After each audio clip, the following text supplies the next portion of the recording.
स्थलहरू नजिक हुन्छन् तर मन टाढा हुन्छ। धन्यवाद कुशल कार्यक्रम सञ्चालकज्यू, आदरणीय गरिमामय सभाका सभाध्यक्ष महोदय, प्रमुख अतिथि, विशिष्ट अतिथि, मञ्चमा आसीन अतिथिगणहरू, एक हातमा कपेर एक हातमा कलम लिई दूधको दूध पानीको पानी छुटाउन बस्नुभएका निर्णायक मण्डल, गलामा विजयको हात, निधारमा विजयको टीका लाउन आतुर मेरा प्रतिस्पर्धी साथीहरूमा, मैले ताली बजाएर हौसला प्रदान गरिदिनु हुनका लागि गुरुवर्ग र मेरा अन्य प्यारा साथीहरूमा म आदर्श माध्यमिक विद्यालय खकुपुरा कक्षा 8 की छात्रा कृष्णा चौधरी थारूबाट न्यानो अभिवादन। आज मिति 2082 2 महिना 8 गते यस नगरपालिकाद्वारा आयोजित गरेको 18औं गणतन्त्र दिवसको अवसरमा मलाई आफ्नो विचार प्रकट गर्न पाउँदा म धेरै खुसी र यस नगरपालिकालाई धेरै धन्यवाद गर्दछु। र आजको वार्ताको शीर्षक रहेको छ सहरिया जीवनभन्दा गाउँले जीवन राम्रो, र म यसको पक्षबाट आफ्नो तर्फ राख्नु अघि सभाध्यक्ष महोदयसँग अनुमति माग्न चाहन्छु। धन्यवाद। जहाँ शुद्ध हावा छ, मन शान्त छ, सम्बन्ध आत्मीय छ, त्यहाँ साथो जीवन बस्छ। सबैभन्दा पहिले हामीले बुझ्नु पर्यो जीवनको साँचो सफलता के हो? धेरै पैसा कमाउनु मात्र हो? होइन। जीवनको साँचो सफलता भनेकै सन्तुष्टि, शान्ति, स्वभावको सुख हो। यो सबै चिज गाउँले जीवनमा पाइन्छ।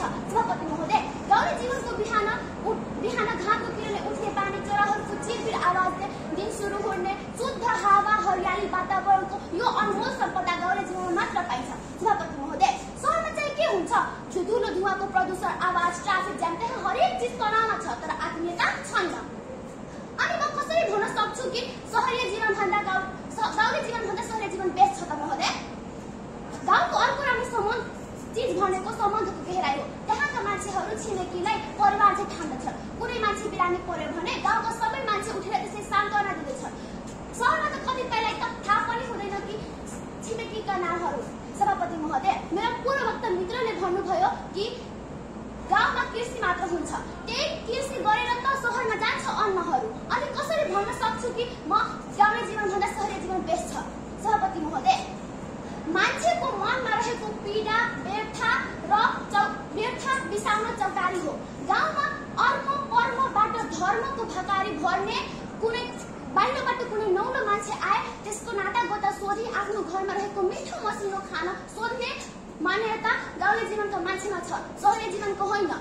बिहान उठेर घरपालुवा जनावरहरूको रेखदेख गर्ने र स्वच्छ हावा कावा गर्दै ताल र खेतहरूको काम गरेर साझा पोखा आउँदा सबै गाउँले जम्मा भएर कसको काम बिग्रियो र त्यसको काममा कसरी सहयोग गर्न सक्ने भन्ने मान्यता गाउँले जीवनका मान्छेमा छ, सहरीय जीवनका होइन।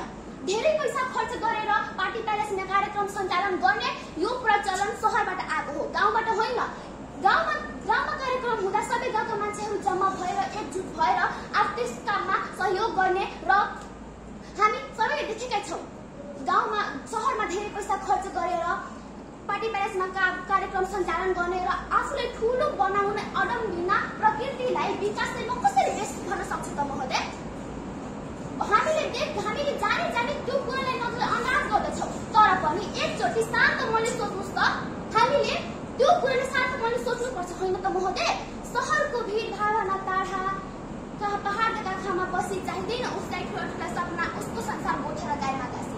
घाम ताप्न उठ्ने पाहुना जस्तै उसको जीवन बित्छ गाई बस्तुको स्याहार सुसारमा, तर कहीँ देखिरमा कहीँ गुन्जाइसको छाया। न त कपी न त कलम, तर बुद्धि भने आकाश जत्रो लाग्यो। सहर एउटा सुनको पिंजरा हो तर गाउँ एउटा खुल्ला आकाश हो। मेरो पूर्ववक्ता मित्रले भन्नुभयो कि गाउँमा शिक्षा, स्वास्थ्य, यातायात यस्ता कुरा छन् गरे, ठुला छन् गरे। उहाँको कुरामा मलाई बडो हाँसो लाग्यो। यही गाउँका मान्छेहरू त सहरमा जान्छन् आफ्नो भविष्य बनाउन, अनि कसरी भन्न सक्नुहुन्छ कि गाउँमा शिक्षा स्वास्थ्य छैन? यहीँका मान्छे पढेर जान्छन् त्यहाँ, तर पनि भन्नुहुन्छ कि गाउँमा शिक्षा स्वास्थ्य छैन। म उहाँको कुरामा असहमति छु। सभापति महोदय, म दृढतापूर्वक भन्न चाहन्छु सहरीय जीवनभन्दा गाउँले जीवन नै राम्रो छ। म यस्ता भनेको खर सहयोग भन्न सक्छु, तर समयको घेरामा बाँधिएको कारणले म आफ्नो भनाइ यही अन्त गर्न चाहन्छु। हस्त धन्यवाद।